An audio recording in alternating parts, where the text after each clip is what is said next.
¡Chavos, banda! ¿Qué tal, mis estimados herejes? Bienvenidos a Herejes, el podcast, un espacio para conocer y discutir tópicos históricos, científicos, filosóficos, de actualidad y cultura popular desde el pensamiento crítico y la evidencia disponible, intentando siempre encontrar el humor y el punto medio. Amigos, qué felicidad estar aquí con ustedes otra vez. Yo soy su amigo personal, Bobby, y en esta serie de Bobby sosteniendo objetos de tamaño normal, traigo un control de Xbox. Ojalá No que lo mames. sigan disfrutando. Parece de Game Boy. El Game Boy ya es el control, pero Sí, bueno. güey, ni siquiera hay controles de Game Por Boy. eso, el control de Game Boy, o sea, la partecita de abajo. Ok, bueno. RIP ese chiste. ¿Cómo estás, querido Alejandro Vázquez Espilicueta, mi hermoso Vasco? Bien, muy bien, muy bien. Con otro episodio en el que vamos a hablar mucho de psicología, cosa que parece que al público le gusta y lo atrapa en vista de los últimos resultados. No hablen más de la India, hablen de psicología. Ese es el mensaje que nos están dando al no ver los episodios de la India, así que lo entendimos. Y cosas horribles, ¿no? Mientras más horrible, mejor para ellos.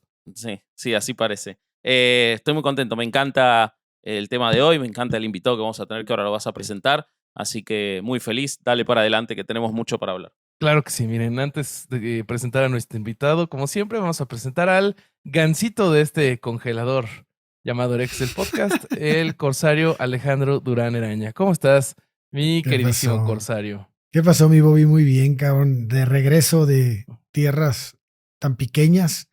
Creo que hace más calor aquí que en Tampico. Pero, O sea que a ti te vendría bien un gansito congelado. Sí, me vendría bien un gansito congelado. Y el tema de hoy me tiene muy emocionado porque abarca muchas cosas, güey. O sea, hay muchos casos en donde hemos visto este tipo de comportamientos.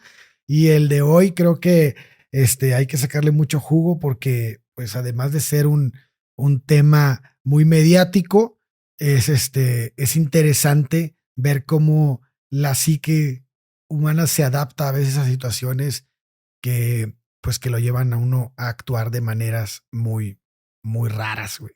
Sí. Es una forma en la que el comportamiento humano se adapta para sobrevivir, Así es. pero pues está curioso cuando uno lo puede analizar con tantita distancia y no te pasó a ti.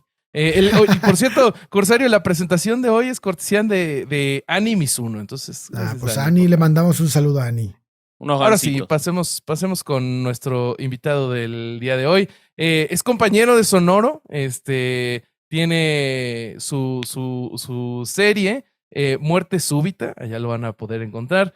Y él es guionista, es director y productor. Tenemos nada más y nada menos que a Alexandro Aldrete. ¿Cómo estás? Hola, ¿cómo están? Gracias por recibirme. Sí se No, escucha bien, encantado. ¿verdad? Sí, te Sí, escuchamos sí. perfecto. Ok, Alto y claro. Sí, qué se bueno. escucha muy bien. Pues hoy vamos a hablar o sea, enfocándolo por el lado de el síndrome de Estocolmo, pero Vasco tenía algo preparado, entonces si quieres empecemos contigo, querido. Sí, bueno, nuestro invitado, Alexandro, es autor, entre otras cosas, de un podcast que está buenísimo, de Sonoro, que se llama Cuba 58, el último gran premio. Y en ese podcast, que los invito a escucharlo, pero que es lo que hace que surja esta invitación, se relata el secuestro de Juan Manuel Fangio, hasta ese momento el más grande piloto de Fórmula 1 de la historia y probablemente aún hoy uno de los 2 o 3 más grandes pilotos de Fórmula 1 de la historia. 5 veces campeón del mundo, ¿no? Sí, En Fórmula tardó 1. 40 años en ser superado su récord por Schumacher. Y realmente lo que hizo fue impresionante durante el tiempo que lo hizo. Sí. Y esa historia es muy apasionante porque nos cuenta cómo quería ser utilizado políticamente, ¿no, Alexandro?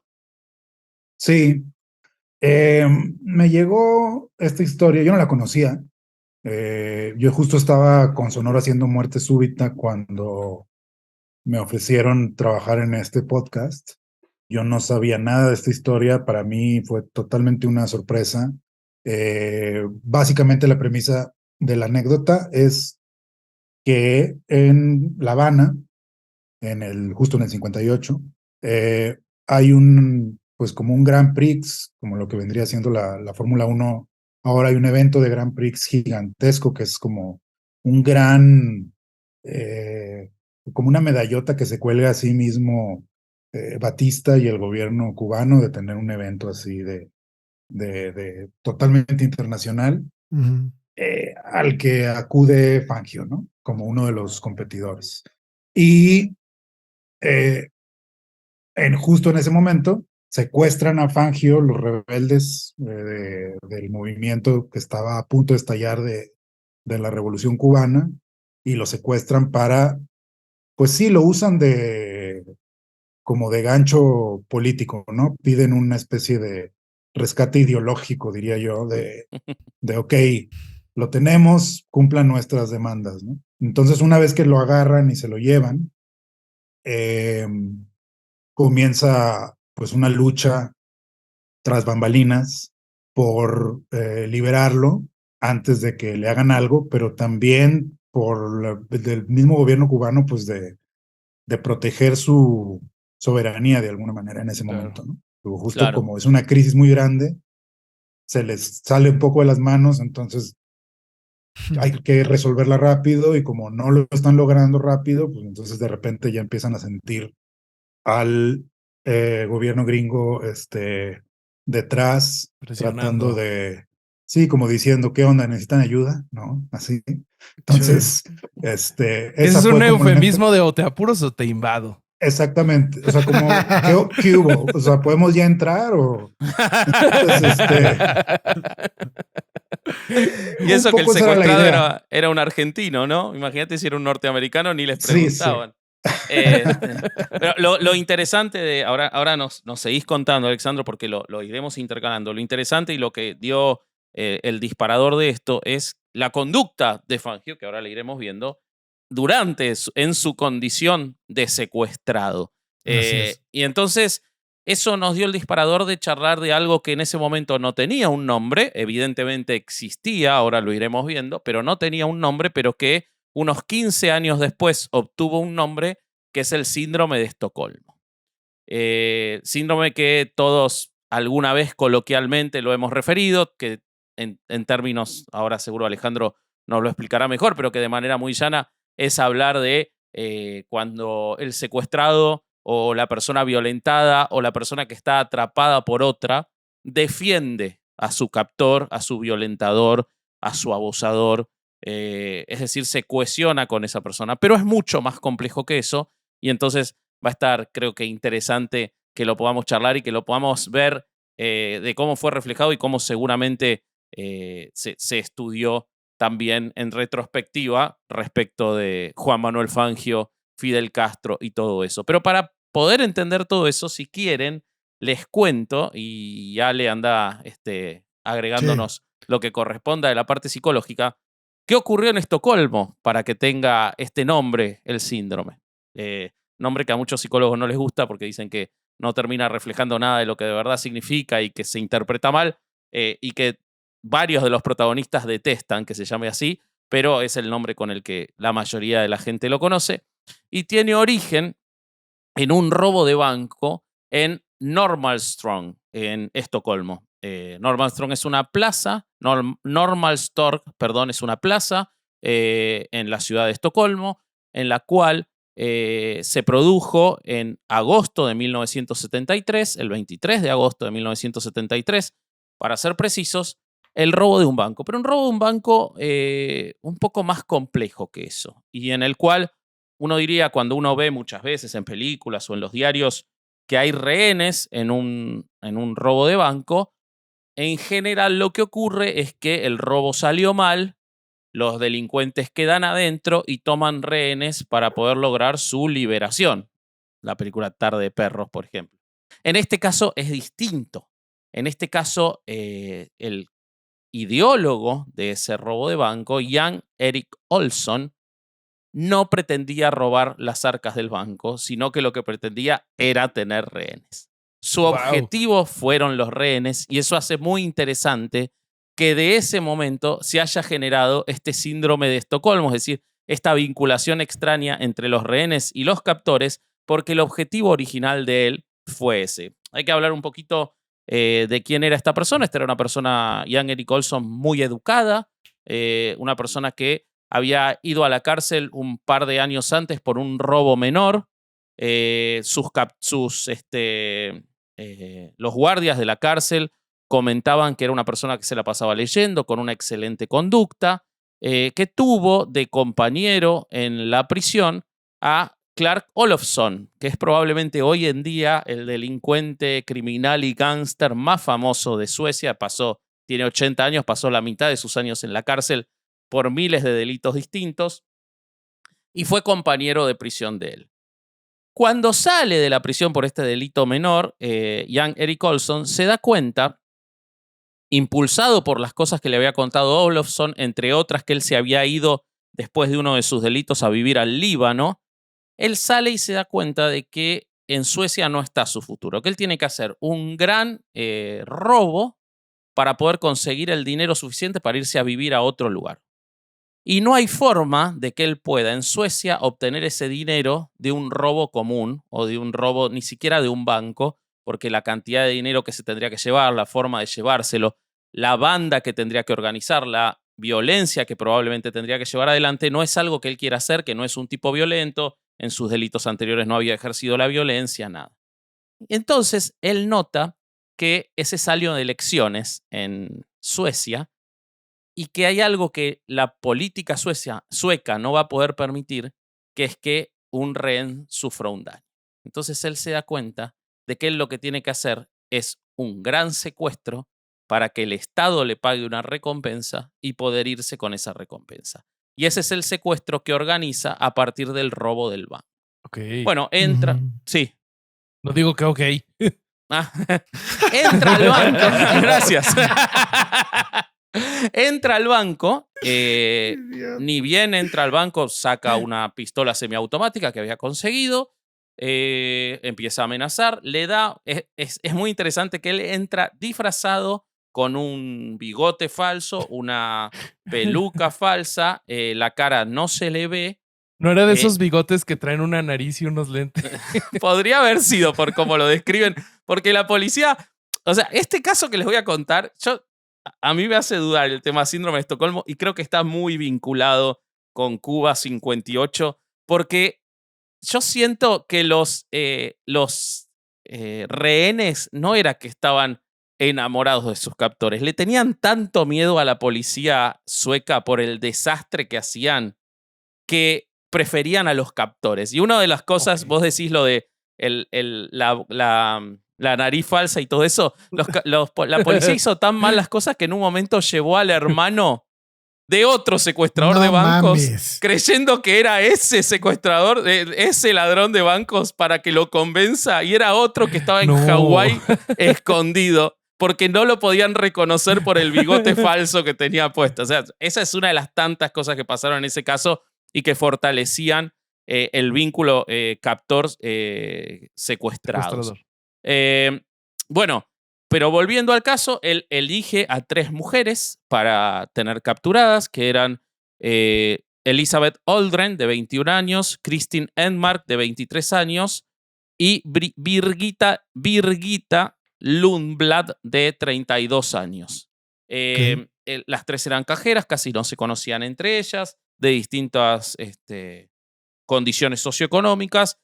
Las elige básicamente porque él consideró que mujeres iba a ser más fácil que la opinión pública estuviera de su lado y que en consecuencia le pagaran la recompensa que él iba a pedir, que eran 3 millones de marcos suecos de la época, unos $700.000 de la época, por la captura de estas 3 personas. Bueno, las toma a ellas para no hacerles largo el relato. Él libera a todos los demás que estaban en el banco. Solo quedan ellas 3. En el medio, la policía empieza a hacer las cosas muy mal, que es una constante de este caso.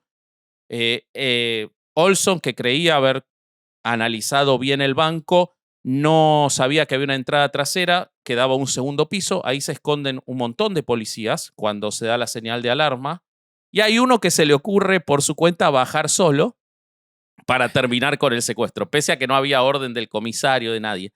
Va a escondidas por detrás de Olsson para detenerlo. Y Birgitta, una de las secuestradas, grita, no disparen, y ahí Olson se da vuelta, le pega un balazo en la mano, el policía sale corriendo y les avisa a los demás que ya están alertados. Ahí es el primer momento, según los relatos posteriores, en el que las secuestradas se empiezan a dar cuenta de que están más en peligro por la policía que por los captores.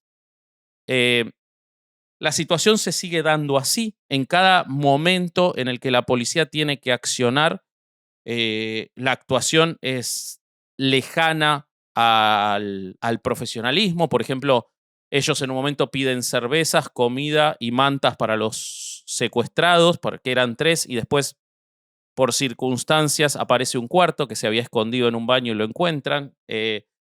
Y la policía envía las cervezas adulteradas, lo cual provoca el enojo de todos en ese lugar. Bueno, se van dando situaciones así permanentemente, mientras que en contraposición, el captor, que ahora les voy a contar por qué pasan a ser 2 captores, el captor les mostraba permanentemente una conducta amistosa. Por ejemplo, pidiendo el teléfono para que las 3 pudieran enseguida, en las primeras horas, llamar a sus familias y avisar qué estaba pasando y que iban a llegar tarde a sus casas o cosas así, cuando todavía los medios no habían llegado al caso. Esto, Ale, se repite, ¿no? En un montón de estas circunstancias. Fíjate que no sabes si entrar en este momento porque No, entra cuando bueno quieras. Vos siempre podés entrar. Muchas gracias, Vasco. En este caso en particular me parece que existen varias características que deforman la idea que al final se entiende como síndrome de Estocolmo. ¿Por qué? Porque aquí se ve luego que por lo que estás narrando, que hay una mala intención por parte de la autoridad que debería ser quien protege a las víctimas y una postura muy chingona por parte del que es pues el secuestrador, ¿no? Entonces, si bien el síndrome de Estocolmo es esta relación que hay, bueno, dicho más apegado a la ciencia, ¿no? Es el síndrome, es un fenómeno paradójico en el cual la víctima desarrolla un vínculo positivo hacia su captor como respuesta al trauma del cautiverio, lo cual pues ha sido observado en diferentes casos, tales como el secuestro, la esclavitud, abuso sexual, violencia de pareja, miembros de cultos, actos terroristas, prisioneros de guerra, etc.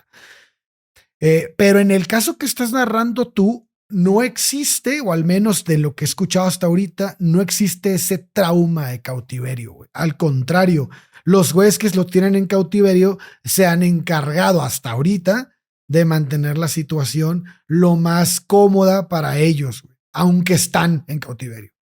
Entonces, lo que yo he estado estudiando de esto es que al final el síndrome de Estocolmo es una reacción de supervivencia que a veces ni siquiera está dentro de tu razón. O sea, híjole, no me quiero morir, este güey tiene el poder de matarme, entonces tengo que generar una relación afectiva con él, güey, como de amistad o algo, para que me tenga compasión y no me mate, güey. Pero eso a un nivel subconsciente. Eso, o consciente. Es un nivel subconsciente, sí, así es.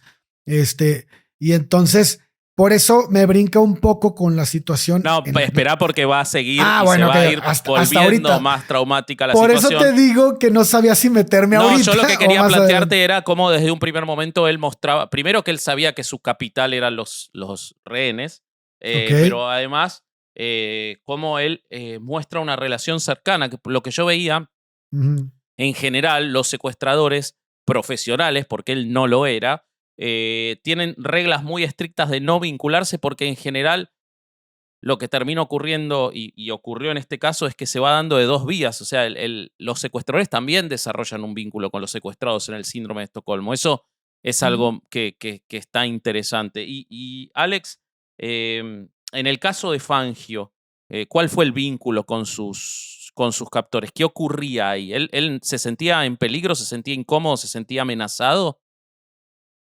Pues hay dos. Es que lo que pasó fue que, bueno, fue muy obvio en cuanto empecé a leer un poco sobre el caso, que Fangio muy rápido dobló las manos, o sea, en más de una manera, o sea, porque no nada más fue, por un lado los secuestradores eran muy dóciles, porque no eran expertos, y era la Claro. primera vez que hacían algo así.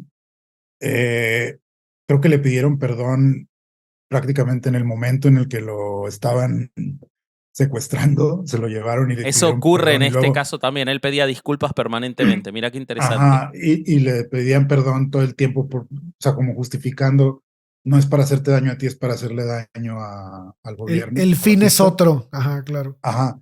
Y él también, eso, a mí eso ya no me sirvió, yo tuve que construir otra cosa porque es como si en el primer episodio Fangio dijera, ok, son mis amigos. Entonces, Mm. Ya se acabó. sí, se acabó la serie. Pero en el caso real, o sea, en la historia como pasó, prácticamente desde que le explicaron por qué estaban haciendo lo que estaban haciendo, él estuvo de acuerdo en que era justa la causa y que iba a cooperar. O sea, que era como, Un o Fangio sea, como revolucionario. sí, o sea, si es por algo justo, yo no tengo por qué no poner resistencia. Entonces, eso está muy chistoso, pero obviamente a mí me asesinaba mi tensión dramática Claro, y lógico.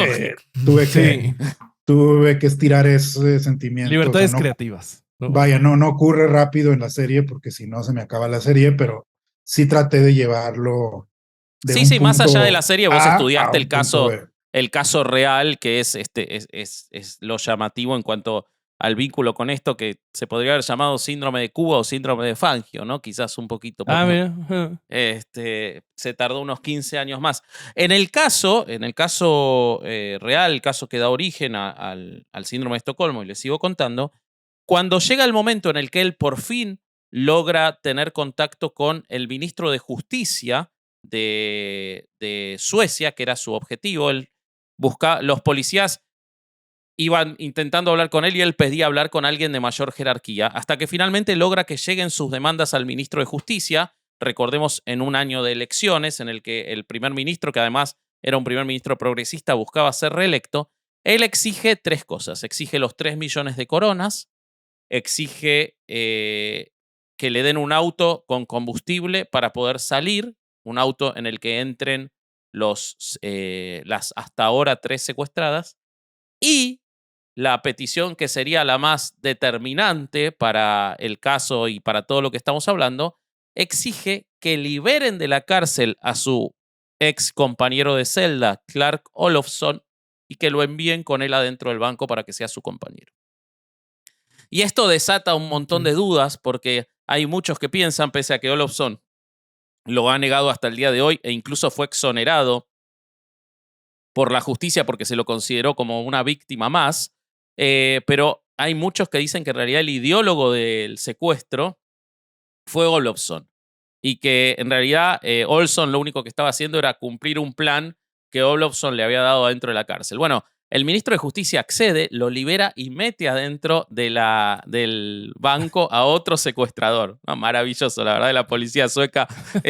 Lo máximo que habían tenido eran infracciones de tránsito, yo creo. Antes de ese caso no sabían qué carajo hacer. Bueno, meten al segundo secuestrador y Olofsson pasa a ser, y yo creo que en realidad el síndrome de Estocolmo nace más que nada con Olofsson. Olofsson pasa a ser el mejor amigo de los secuestrados, porque Olson, conforme empieza a deteriorarse la situación y empieza a demorarse, tengamos en cuenta que esto tardó casi 6 días en resolverse, empieza a demostrar que detrás de esa persona culta y no violenta había en realidad una persona con una especie de bipolaridad. Después fue analizado muchos años su conducta, si fue algo temporal, si era algo permanente, pero empieza a ponerse violento, verbalmente violento. En un momento decide que uno de los capturados le tiene que pegar un balazo en la pierna para demostrar que iba en serio. Después no lo hace, va cambiando de opinión. En un momento pide a una de las capturadas le pide si puede acariciarla e intenta tener sexo con ella, pero cuando ella le dice que no, él le pide disculpas. En toda esta situación, el que hacía de neutralizador de la violencia y les aseguraba permanentemente que no les iba a pasar nada, las abrigaba de noche cuando estaban dormidas y muchas cosas más, era Olofsson. Pero, a su vez que hacía todo esto, también era el que desde que entró pasó a tener todas las comunicaciones con la policía. Entonces él demostraba desde un lado una mente muy fría para comunicarse y para seguir adelante como un cómplice de un caso que él no sabía ni que iba a ocurrir, pero por otro lado iba desarrollando este vínculo cada vez más cercano que incluso terminó con que él tenga un vínculo amoroso cuando salió de la cárcel con una de las secuestradas, ¿no? Con Krista. Ahora, en esta conducta que él demostraba tan cercana, él logró, por el otro lado, que las secuestradas efectivamente cada vez se sintieran más cercanas a él y cada vez se sintieran más protegidas por él, incluso cuando quedan encerrados por la policía que entra en un momento en la bóveda del banco y no pueden salir y no pueden ni siquiera apagar las luces y están ahí capturados. El único núcleo de seguridad, incluso más que la policía, es él para las secuestradas. Su conducta permanentemente les da a entender que él, más que ser un enemigo o el que las tiene ahí atrapadas, es uno más de ellos, pese a que no lo era. Y de hecho, se termina robando casi 900.000 coronas que nunca aparecieron cuando se lo sacan. Cuando lo saca la policía desaparecen 900.000 coronas y él, que pasó la mitad de su vida en la cárcel, nunca dice dónde estuvieron. Y Ale, acá te quiero preguntar. En y México Bobby hubieran también. sido los polis, güey, los que se la robaron. Bueno, No, es que era evidencia, güey. acá tenían Sí, otros sí, sí, problemas. sí. Acá les quiero preguntar a los tres, porque Bobby estudió otros casos, Ale sabe la parte psicológica y Alex estuvo viendo todo lo del caso de Fangio. Pero hay un momento en el que la policía, o sea, ellas tres estaban todo el tiempo con los dos secuestradores. Pero en un momento quieren ir al baño y ellos las dejan ir al baño, como confiaban en ellas, ya habían pasado 3-4 días.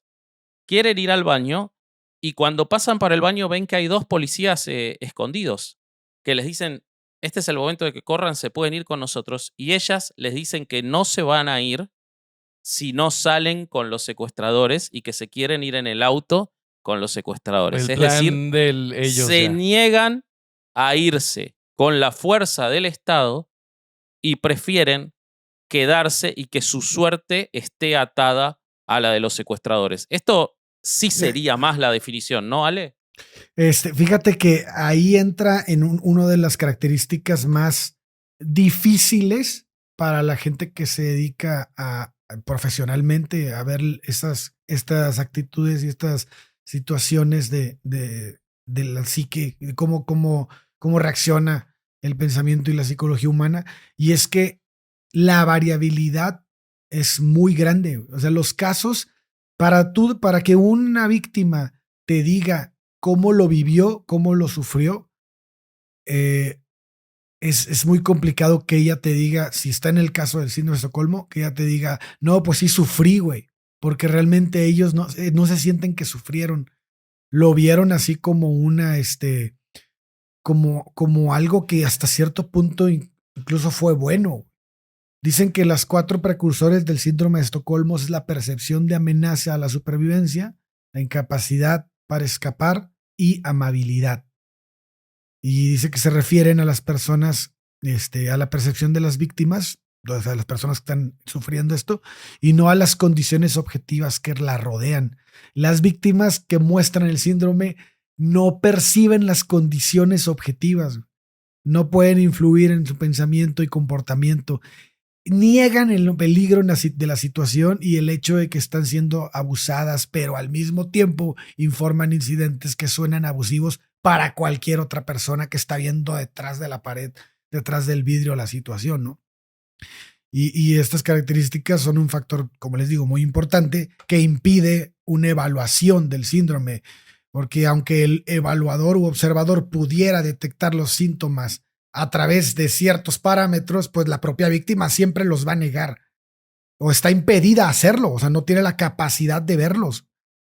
Entonces, bueno, esta es una de las características por las cuales es tan complicado catalogar el síndrome de Estocolmo. Y otro factor de dificultad de la evaluación del síndrome de Estocolmo podría ser también la variabilidad de los grupos o experiencias. Por ejemplo, se tiene datos, güey, que 1 de 7 rehenes desarrolla el síndrome de Estocolmo. Ah, un montón. Pero espera, en un caso de secuestro de avión, solo 1 de 36 no desarrolla el síndrome. Es que ahí sí te vas a morir, güey. O sea, Güey, en está el bien caso cabrón, del secuestro de avión, ¿cómo es? ¿Los sí, en el caso en el secuestrados que tú estás- empatizan con el secuestrador? Sí. O sea, en el caso al que tú estás hablando puede ser 1 de 7, pero en el caso de un secuestro en un avión es muy característico que la mayoría adopta el síndrome. Ok. Capaz hay un sesgo en que no siempre pueden tomar los testimonios después, ¿no? No en todos los casos de secuestro de avión. Puede ser, bueno, en los que se hayan tomado, Sí, al parecer Tomaron el empiezan- testimonio de los aviones que sí regresaron. Claro, ahí que vivo. Claro, ahí están todos, están todos contentos. Sí, güey. Ay, güey. Bueno, entonces en estos estudios que se han realizado, se ha sugerido también que el desarrollo del síndrome de Estocolmo está muy relacionado con la preferencia adaptativa del individuo. Está porque a menudo se asume que es irracional y una guía poco confiable para los mejores intereses de su poseedor. Pero, aunque muchas víctimas de injusticia parecen preferir el maltrato y perpetuar su propia opresión, como lo vemos, por ejemplo, en los casos de las mujeres, por ejemplo, que están en un matrimonio donde es agresivo, Ujú. empiezan a desarrollar este tipo de comportamiento. Y si bien aquí se advierte que prefieren el maltrato, parece que así ocurre, en realidad su objetivo es el bienestar, güey. Sí. La adaptación a la justicia, ¿no? O sea, finalmente, ellas, si tú preguntas, la respuesta de esas personas generalmente es, no me pasa nada, yo hice algo malo. Ok. Entonces ahí están como adaptándose al me lo merezco, como si fuera justicia yo estar viviendo esto. Entonces, hay diferentes aristas, diferentes puntos desde donde se puede observar el síndrome de Estocolmo, que me parece muy interesante, pero me gustaría que lo aterrizáramos en el caso específico de del que trae Alex. Entonces, me gustaría escucharlo de parte de él. Sí, está interesante saber que vos decías, yo tuve que adaptarlo para ponerle un interés dramático, pero sin embargo vos te encontraste con eso, te Así encontraste es. con la idea de un secuestrado empático con los secuestradores. ¿Qué lectura hiciste de eso? A ver, como guionista, como alguien que analiza personajes y todo, es algo que te saca un poco en curva, ¿no? Sí, bueno, además era también el perfil de los mismos secuestradores, que eran muy, pues vaya, que como que no estaban ni muy seguros de lo que estaban haciendo ellos tampoco. Pero él fue muy enérgicamente cooperativo desde el principio. Y lo que pasó, además, creo que eso sí va un poco sobre lo que estaban contando, que Ujú. él empezó a justificar, más allá de lo político, que él al parecer tenía afinidad con las ideas de los revolucionarios. Ujú. Más allá de esto, él tenía como, sucedió que uno de los autos que él iba a pilotear en la carrera, que no pudo pilotear porque lo secuestraron, tuvo una falla mecánica grave, que si él hubiera agarrado el auto ese, probablemente hubiera tenido un accidente y se hubiera matado. ¡Wow! Entonces, cuando Ok. él se entera, Eso pues no esto lo sale en las sabía. noticias, cuando él se entera que creo que era un Maserati, no sé qué era. Entonces, sale esto y es como, se deshace en agradecimientos. O sea, no solamente está de acuerdo ideológicamente con ellos, sino que les agradece como por salvarle la vida, porque él construye esta idea de si yo me hubiera subido al auto, me hubiera muerto. Y gracias a que me secuestraron, no pasó nada. Entonces ahí está Esa es, una idea de justicia, güey. ajá, pero esa es una de dos, porque luego la segunda es cuando ya lo van a liberar, no lo querían liberar porque tenían miedo los chavos estos, los cubanos, tenían miedo de las represalias. No sabían cómo Entonces, terminar. O sea, arrancaron un secuestro que no sabían cómo resolver. sí, eran Ok. totalmente, sí, eran, Inexpertos. Acá pasa no, algo similar, después lo voy a contar. Mirá qué interesante los paralelos. y entonces, como no sabían qué hacer y ya básicamente ya tenían luz verde para liberarlo y digamos que todo estaba bien, él fue el que les da la idea de que lo liberaran en la, Qué ¿cómo se va. llama? La embajada argentina, o sea, el lugar argentino en Claro, la Cuba, en La embajada. Habana, porque sabía que el que estaba ahí encargado era primo del Che Guevara. Entonces sabía Ah, que iba a haber una voz empática en el lugar Cercana. que iba como a, a permitir que se dieran las cosas sin que hubiera tiroteos, sin que hubiera detenciones.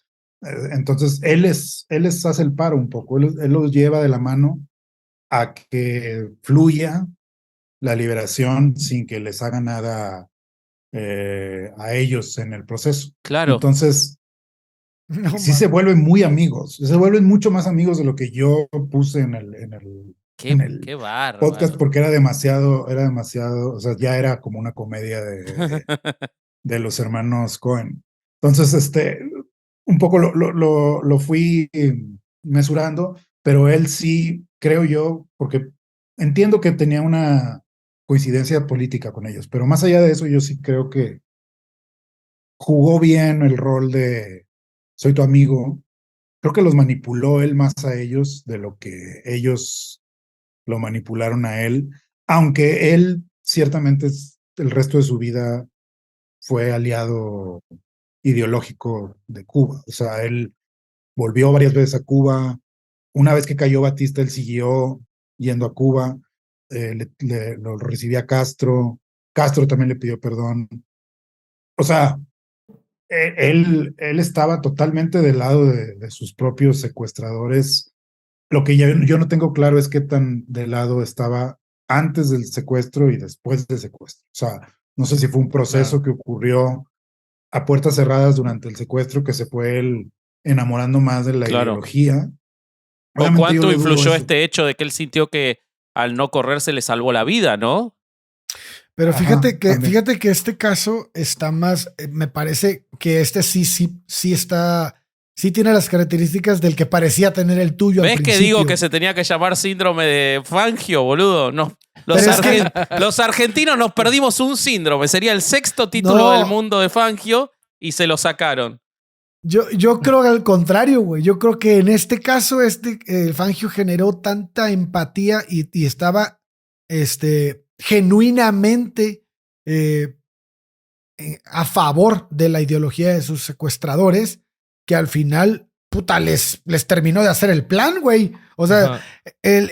y en el caso tuyo, no, en el caso tuyo se fue deformando, güey. O sea, primero empezó como que, mira qué buen peso este güey. Y luego, espérate, pues no te pases de lanza porque me agarras. ¿Cómo que me vas a dar un No, balazo en la pierna, pero güey? O sea, pero no, por eso yo te digo que para mí el síndrome de Estocolmo no es con Olson, sino que es con Olofsson, que también era un Sí, ok. que en realidad secuestrador. en Estocolmo no fue síndrome de Estocolmo, es lo que está diciendo Vasco. Que el síndrome de Estocolmo sería con Fangio. Bueno, no, con Fangio para mí A mí ocurrió me también. parece con Fangio que es más light, güey, porque con Fangio me parece que es como si secuestran a Vasco un grupo de güeyes que piensan igualito que él y tienen un Unos fin que vascos este güey está de separatistas. acuerdo, güey. Y al final dice el güey, no mames, pues yo Pero estoy más de acuerdo con estos güeyes que con los otros, ¿no? permitime que te Entonces, cuente una cosa que pasó en el a caso ver, cuando ya estaban dentro del 5.º día y no había avances y pese a que estaban para que veas los paralelos y para que veamos cómo realmente lo de Fangio es un a síndrome de ver. Estocolmo, cuando, como seguro hay muchos casos más, o sea, lo que pasó fue que era tan extraño que ocurriera algo así en Suecia, llamó tanto la atención que se le puso ese nombre, pero evidentemente ha pasado muchas veces, como vos decís, uno de cada 7 secuestrados lo transita, pero una de las cosas más interesantes que ocurre y más famosas que ocurre en el caso de Estocolmo es que cuando ya iban por el día 4.º o 5.º, que estaban con las luces que no podían apagar de la bóveda, encerrados ahí, ya no les estaban pasando comida, porque ya el ministro de Justicia había decidido agotarlos para que entreguen a los rehenes. Porque en el medio antes le dan el dinero, otra cagada que se manda a la policía, y le da billetes consecutivos nuevos para poder identificarlos. Entonces Olson se enoja muchísimo y exige que sean billetes viejos y no consecutivos. Bueno, al final eso empeora la relación también. Y cuando están ahí encerrados y no hay avances, Kirsten, una de las secuestradas, agarra el teléfono, porque en la bóveda tenían un teléfono para comunicarse con la policía, llama a la policía y pide que le pasen con el primer ministro de Suecia. El primer ministro de Suecia la atiende y ella le dice, mira, soy Kirsten, soy una de las secuestradas, estoy acá. ¿Cuándo van a resolver esto? Porque la verdad no es tan difícil. Le dan el auto, nosotros nos subimos al auto con ellos, nos vamos al extranjero con ellos y ahí quedamos liberadas. Entonces, ¿cuándo van a resolver este caso? O sea, una de las secuestradas toma un rol activo en el secuestro para que se resuelva. Cosa que es muy similar. O sea, yo cada vez veo más puntos de contacto con lo que cuenta Alex de la conducta de Fangio. Creo que me parece, no sé si está estudiado, pero es interesante ver cómo cuando los secuestradores demuestran quizás una impericia o una no experiencia en haber hecho esto, o quizás hasta un arrepentimiento o una culpa, el secuestrado se siente más cercano y más propicio a querer ayudarlo, a querer que se resuelva bien, sin que tampoco sufra daño el secuestrador. No sé, cómo nos pasa cuando vas a un restaurante y hay una mesera nueva y te tira la comida encima, pero ves lo nerviosa que está y vos decís, no, pobre, le voy a dejar propina igual. Una cosa así, pero llevada al extremo del secuestro. Yo veo como una actitud en los dos secuestrados, quizás hasta de más poder que la que tenía el secuestrador. Eso. Justo, sí. Sí, justo Rob. uno de los, o sea, yo de los casos que les traigo para contarles después, la mayoría están espantosos, Arranca, horribles. contá. Si quieres se los voy contando. La mayoría de los casos que traigo están espantosos, horribles, violentos, todo mal. Pero en 1996 me encontré el caso de Mariano Querol. Este es un caso en Perú donde esta persona, que era un psicólogo, es secuestrado por unas personas que querían cobrar el rescate porque tenían muchas deudas. Y lo que comienza a pasar es que primero Querol les pide libros, les pide que les sirvan más vegetales y de ahí como que ellos empiezan a ceder con las cosas que les pide.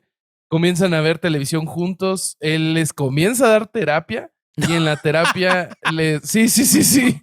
Había un PlayStation y se pusieron a jugar retas de FIFA. No, mames. No, y en la terapia, sobre todo el líder le hablaba de la ansiedad que le causaba el secuestro.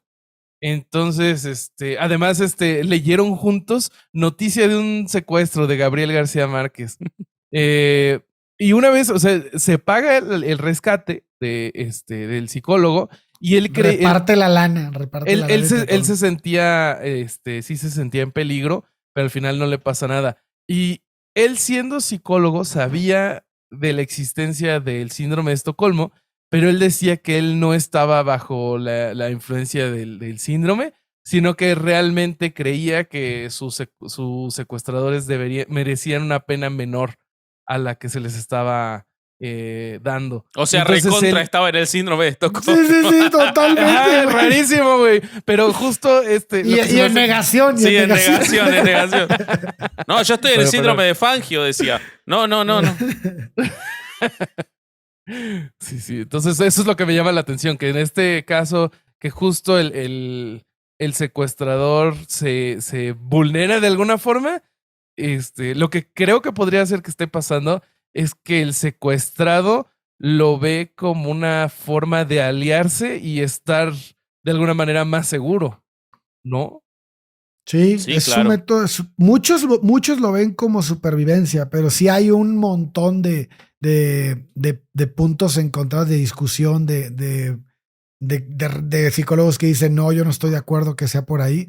porque por lo que te repito es muy difícil, dado a que los casos son muy amplios y varían mucho entre ellos, de poder determinar esto es síndrome de Estocolmo, este no es, este sí, o sea, eso es lo que tienen como que en pleito. Pero en términos generales, pues sí, o sea, si tú generas un vínculo con un güey que es tu captor, por más buen pedo que sea o por más ideologías parecidas a la tuya, pues estás desarrollando un síndrome de Estocolmo. Sí, lo que me llama mucho la atención, por ejemplo, en el caso de Olofsson y Olson, se da una situación como la que cuenta Alex con Fangio, en el sentido de que lo seguían viendo y todo, porque como les dije, Kirsta espera a la salida de la cárcel de Olofsson y desarrollan un vínculo sentimental, un vínculo que se empezaba a ver, dice Kirsta que cuando él entra, cuando lo llaman y lo llevan ahí como el cómplice involuntario de Olson, lo primero que hace, él la ve muy nerviosa a ella y le dice, no te preocupes que yo me voy a asegurar con mi vida que a vos no te pase nada. Y realmente no le pasa nada a lo largo de todo el secuestro. Es decir, ahí se puede ver algo similar a lo que cuenta Alex en el sentido de que se siguieron viendo y siguieron con el vínculo y de hecho jamás declararon en contra de él ninguno de los secuestrados. Pero Ok. también se da el caso de Birgitta, que era psicóloga recibida y era la más grande de las tres, tenía 32 años. Ella dice que cuando se inicia y se disparan los primeros balazos y la marcan a ella como que va a ser una de las tres rehenes, ella siente que una parte de su cerebro se apaga y que empieza a actuar con una frialdad absoluta en la que lo único que ella tiene pensado es como su supervivencia.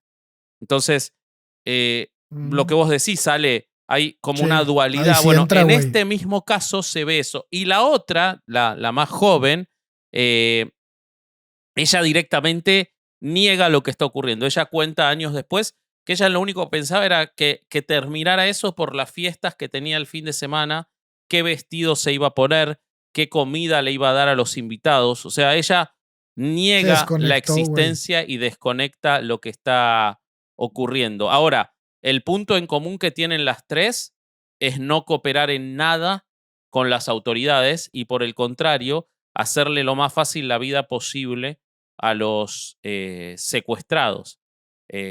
A mí me parece que quizás lo del síndrome de Estocolmo tiene más que ver, sigo pensando en lo mismo que lo que decía Alex de la conducta de Fangio, de él darles la conclusión y todo, porque en este caso también pasan los días y al final termina entrando la policía tirando gas y los termina sacando a todos presos porque ellos nunca terminan de resolver cómo salir de ahí.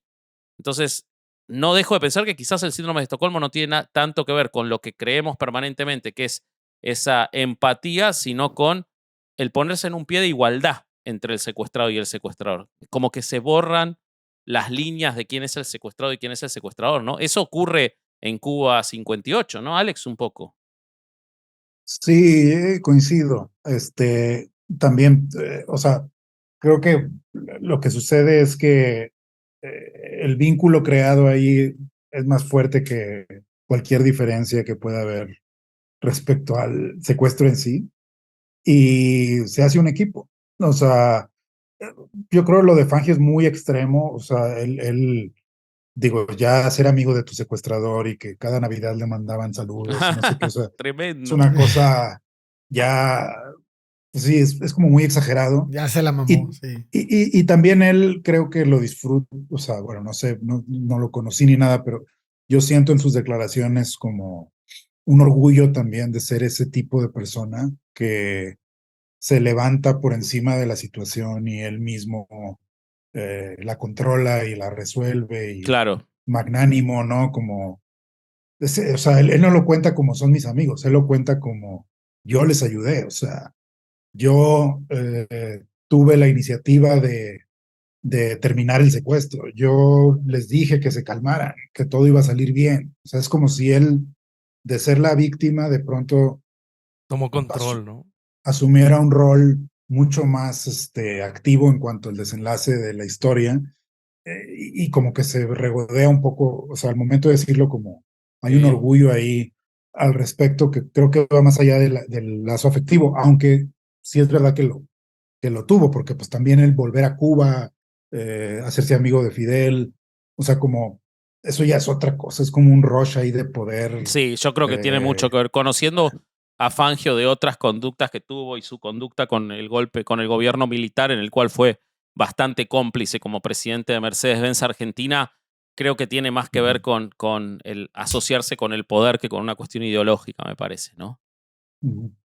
Pues sí, yo tuve esos ingredientes ahí justamente para que fuera más divertida la cosa y más dramática, tensionante, pues él tendría que oponer resistencia, porque si no, el Lógico. personaje estaría demasiado fácil ahí el diálogo. Eh, entonces se construyó un poco alguien que no cree en la causa a alguien que un poco que la comienza a aceptar conforme avanzan los días y conforme entra en contacto con el mundo cubano como realmente es, que eso nunca le pasó a él, ¿no? Él nunca fue a la sierra a ver cómo vivían los campesinos y a Claro. sensibilizarse de la realidad cubana, pero nosotros sí pusimos eso pues para que se tuviera sentido, porque si no, Claro. realmente es un capricho, o sea, es un poco como, eh, me caen muy bien porque compagino con su causa. Y el tema como tal de síndrome de Estocolmo hubiera tenido que venir de un secuestrador más peligroso, que en este caso, por lo menos como están retratados en los escritos que hay al respecto, estos güeyes no, o sea, No generaba ningún no eran peligro tan, para Fangio. no eran amenazantes Ah. y no trataban de ser amenazantes. O sea, no había ese momento que siempre debe de haber. Por ejemplo, me acuerdo de Tarde de Perros que son unos tarados, pero de todos modos en algún punto sí parece que Sí, sí les dan pueden hacer miedo. daño. Ajá. Ajá. Bueno, eso acá en la historia real al parecer se esmeraron en que él no sintiera esa amenaza nunca, cuando o sea, en un secuestro, digamos, normal, por decirle de alguna manera, tendría que haber ese momento donde, pues no sé, si rezongas tantito, pues no sé, te dan un trancazo, o te Yo, amenazan con algo, yo creo, ¿no? Bobby, nos contarás en otros casos, pero siento que por lo menos lo que pasa en el caso de Estocolmo del 73 es que hay uno de ellos que nunca es amenazante. Que ejerce su rol y plantea su rol de yo soy el otro secuestrador, pero realmente nunca es amenazante y genera un acercamiento muy, muy fuerte a partir de esa posición. ¿Eso ocurre en otros casos, Rob? Pues es que no es una regla. O sea, si llega a pasar, por lo que platican, me da la sensación de que es algo que facilita que pasen estas cosas, este tipo de sentimiento. Pero no, en la mayoría casos son unas cosas espantosas y sobre todo son gente que es privada de la libertad por años. Entonces, sí, son casos un poco más crudos. Si quieren, les cuento alguno Dale. y y luego pasamos a platicar de estos nuevos podcasts de Alex que tiene con Sonoro. Pues miren, les platico de un caso que sucedió antes de este caso que le dio el nombre al síndrome de Estocolmo. Es el caso de Steven Steiner. Steiner es secuestrado en diciembre 4 de 1972. Él tenía 7 años y Ervin Edward Murphy y Kenneth Parnell se lo llevan. Eh, Parnell convence a Steiner de que sus papás no lo querían y que él iba a ser un mejor padre para Steiner. Lo obligó a llamarlo a papá y lo maltrataba constantemente. Le daba alcohol y bueno, esto era como el maltrato. Hubo un momento en el que se le dio la libertad de él seguir con su vida, o sea, lo metieron, hasta lo metieron a la escuela cambiándole el nombre, y para él, o sea, él continuó su vida desde los 7 hasta los 14 años, normal, o sea, no buscó a la policía, no intentó buscar a sus padres. Y cuando tiene 14, Parnell secuestra a otro niño de 5 años que se llamaba Timothy White. Esto es en febrero de 1980. Entonces, en este momento, Steiner dice, óyeme, esto sí no está bien, no está bueno que estés secuestrando a otros niños. O sea, yo sí, pero él no. Y entonces ahí los lleva a la policía y ahí es que sí se hace la denuncia. Pero hasta ese momento, Steiner ya había aceptado que esa era su nueva realidad. Entonces, como que no necesariamente hay ese acercamiento, o sea, hay maltrato.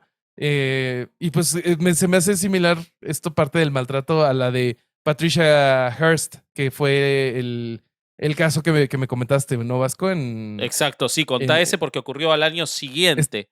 También sí, podría haber sido sí, el sí. síndrome de Patty Hearst. Sí, y este sí está hardcore, entonces agárrense. Sí, esta era de armas tomar, Patty Hearst. Era una secuestrada de armas tomar, literalmente. Literalmente. Esta está para que Alex haga una serie, ¿eh? No sé si lo conoces el caso, está para serie. Pero si no lo conoces, Alex, agarrá el anotador porque está buenísimo. Sí, esto pasa en 1974 cuando Patty Hearst tenía 19 años. Entran hombres armados a su departamento, atacan a su prometido y se la llevan. Después ellos son identificados, ellos se autoidentifican como el grupo terrorista conocido como el Ejército Simbionese de Liberación. Es un grupo que operaba cerca de Los Ángeles. Ella vive con estos secuestradores por más o menos un año. Es torturada, violada, sufre de aislamiento y eventualmente ella anuncia que se va a unir al grupo de terroristas. Incluso participó en robos de bancos, viajó por todo el país con ellos y llega septiembre de 1975 cuando por fin son capturados por el FBI. A ella se le acusa y se le sentencia por 35 años en prisión, pero más adelante su sentencia la bajan a 7 años. En su defensa, ella declaró que le habían lavado el cerebro. Cuando la arrestan, ella pesaba 87 libras, que no hice la conversión. Vamos a ver cuánto es 87 libras. Denme un segundo. Ahí va. Son 39 kilos. O sea, no llegaban ni a los 40. No llegaban ni a los 40 kilos. Imagínate. Wow. Y medía 2 metros. No, pero lo que más me asombró de ese caso es que le hicieron en los psicométricos un examen de IQ. Y en el resultado fue que su IQ bajó más o menos 18 puntos desde antes del secuestro hasta estos psicométricos de después. O sea, parece Se le fue la grasa, carnal. No, parece ser que sí le habían logrado lavar el cerebro y le habían adoctrinado a que ella fuera parte de este grupo por medio de los abusos y todo esto. Y lo bueno es que tuvo un final más o menos feliz porque el presidente Jimmy Carter de Estados Unidos la perdonó. Entonces, pues ya sale libre e incluso llegó a actuar en algunas películas. Wow. Okay. Final feliz. Sí. Qué loco. Entonces te digo, no siempre hay un güey bueno. Normalmente, o sea, parece que hay mucha violencia, hay aislamiento, violencia sexual, y pues pasa de repente que el o sea que la conclusión... ¿En qué años fue eso? 74. Esto fue 74. Ajá. Pues tampoco el cine era así como que el mejor lugar para estar para una mujer en esos años, güey. Así que quién sabe cómo le habrá ido. Bueno, ya era la época de oro del cine independiente en ese momento. Después fue peor. Ya vimos los directores de cine de la época. Sí. La madre. Bueno, tampoco lo es hoy, Hollywood, el lugar seguro para una mujer, olvídate. No. No es como que se fue Harvey Weinstein. No quedó nadie, son todos buenos. Sí.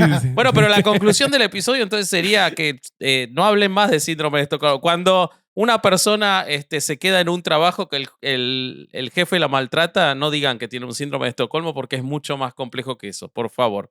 ¿Qué nos decías, Bobby, de otros proyectos de Sonoro? A ver, yo quiero saber y que Alex nos cuente de estos nuevos proyectos que trae con Sonoro para que nuestros queridos podescuchas vayan a checarlos. Bueno, pues Cuba, 58. Sí, ese tienen que, del que perdón, hemos estado hablando. ese tienen que ir a escucharlo porque la historia que acabamos de contar no es la que está en Cuba 58. Si quieren una muy buena historia, es esa. Sí. Pobre Alex, no lo dejan hablar. No, güey. bueno, para que... Sí,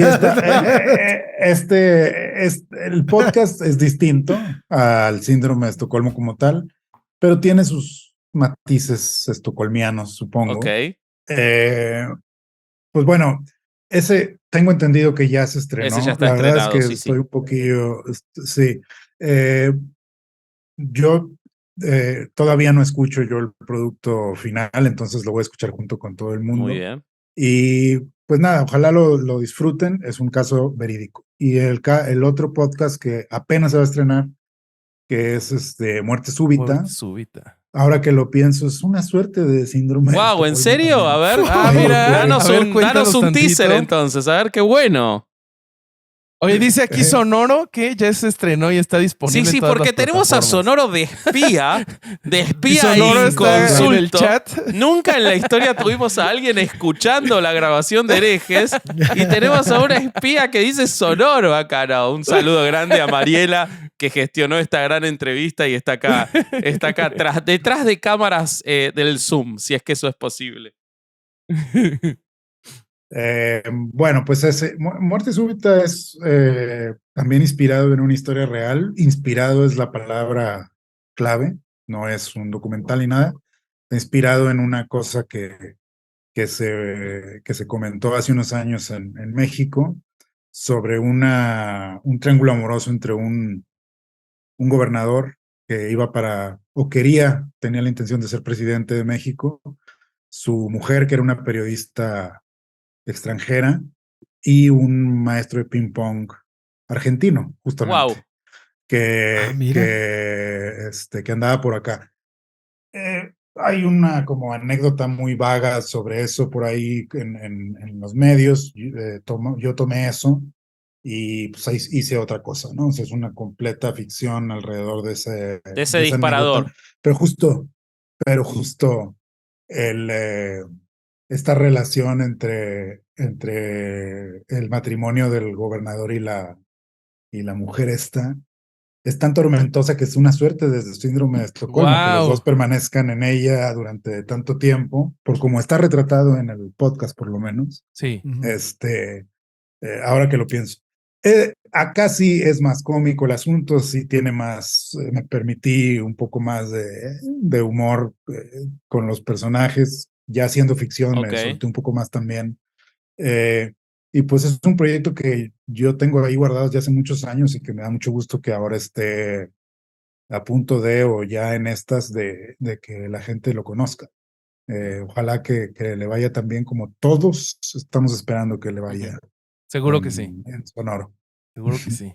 Muy Porque bien. ya la banda hereje lo va a ir a escuchar en este momento, ahorita que acabemos el capítulo. Los links de los podcasts que estamos platicando van a estar en la descripción, amigos. Entonces, para que si quieren brincar para allá, denle para abajo y ahí los encuentran. Además, vamos a estar subiendo en historias de Instagram para que se vayan para allá. Sí. Bueno, ¿alguna conclusión del tema, Corsario? Mi conclusión es que estamos bien averiados todos, güey.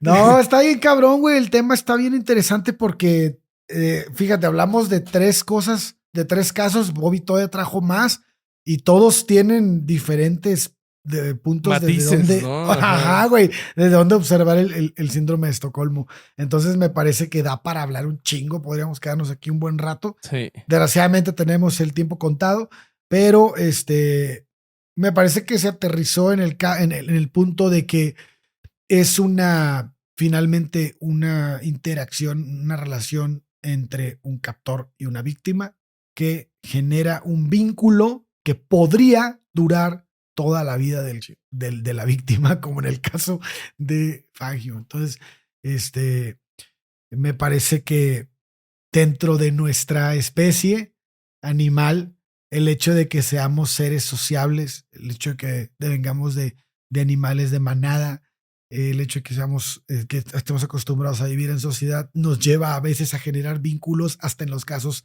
más extraños. Sí, es que estamos acostumbrados a que nuestra supervivencia dependa de los vínculos. Así es. Qué bonita conclusión, Corsario. ¿Tú, Ale, algo? Yo, nada, lo que decía recién, o sea, no hay que tomar tan a la liviana términos que a veces son mucho más complejos, y me pareció muy interesante descubrir la parte de cómo se comportan los secuestradores también, porque el vínculo va para los dos lados. No sé si Alex tiene algo más para comentar, y si les... No, me acordé de La Bella y la Bestia, que es como Claro. ¡Wow! Totalmente. template. Sí, es cierto, en la cultura popular sí hay un par de... Tremendo. Sí. Nunca lo hubiera Sí. pensado. No lo vimos, ¿eh? Nunca lo hubiera pensado, es verdad. Tiene un tremendo Estocolmo. Tremendo. Bueno, Ya les arruinamos nos arruinaron la las película. películas. Oye, y ahora sí, antes de irnos, Alex, ¿dónde te puede seguir la gente en redes sociales? Estar al pendiente de tu trabajo o mandarte alguna pregunta, lo que sea. En redes sociales, ¿cómo te encontramos? Con mi nombre estoy en cualquiera de las sospechosas comunes. Digo, casi nunca me buscan, pero bueno, ahí ando. Tanto en Facebook como en Instagram, etcétera. Ah, buenísimo. Ahí ya saben. Vamos a poner de todos modos sus redes en la descripción, amigos. Y pues nada, nosotros, ¿qué hacemos, querido Alejandro Vázquez Azpilicueta? Nosotros, este año es el año de herejes en Patreon. 2023, el año de Hay herejes unas en Patreon. sorpresas. Mira. Tuvieron esta semana que pasó, no, hace 2 semanas, tuvimos la semana de herejes en Patreon, un contenido por día. Esos contenidos están, pero no se van a quedar para Todavía. siempre. Muchos de esos contenidos van a subir a Cucurrul porque son de Cucurrul. Entonces, aprovechen que todavía están en los otros tiers para sumarse. Además, acabamos de estrenar, que lo vieron primero los Patreons, y es algo que va a ocurrir con otros contenidos de acá en adelante. Acabamos de estrenar en el canal de herejes un contenido que me tiene muy contento, que se llama Hundidos en el Río de la Plata, que es como una revisión de lo que pasa en el lugar que a casi nadie le importa, que es el sur del mundo, ahí el culo del mundo donde vivo yo y donde vive la uruguaya Lucía Brignoni y el querido Larva. Ese contenido se acaba de estrenar en el canal de herejes, el podcast, y se vienen muchas novedades más que todavía no podemos confirmar. Sí, todavía no se puede pero platicar. vienen muchas cosas lindas para herejes en el 2023. Vienen shows en vivo, todavía no podemos decir cuándo, pero vamos a decir que vienen shows en vivo porque ya los 3 lo sabemos. Shows en plural. Es el elefante Eso es en la sala. Sí, vienen shows en vivo. Algunos cerca del Corsario, algunos cerca... Hoy se fue el Corsario. Ah, se ofendió. Adiós, Corsario. Se ofendió, le molestaron los shows en vivo. ¿Querés que lo espere para... cortamos y lo esperamos a que vuelva? No, creo que sigue aquí en realidad. No está, Ah, no, se fue. No está. Se le ha haber ido a la luz. Se ha desconectado. Bueno, se quedó sin luz el Corsario. Igual él brilla con luz propia. Y nada más, Bobby. Yo soy Vasco.hereje, el que se fue es Corsario.hereje. Vos sos Bobby.hereje y nos encuentran en todos lados como Herejes el podcast. Eso. Bueno, pues esto fue otro domingo de no ir a misa y escuchar Herejes el podcast sin el Corsario al final. Exacto. Adiós. Adiós. Adiós.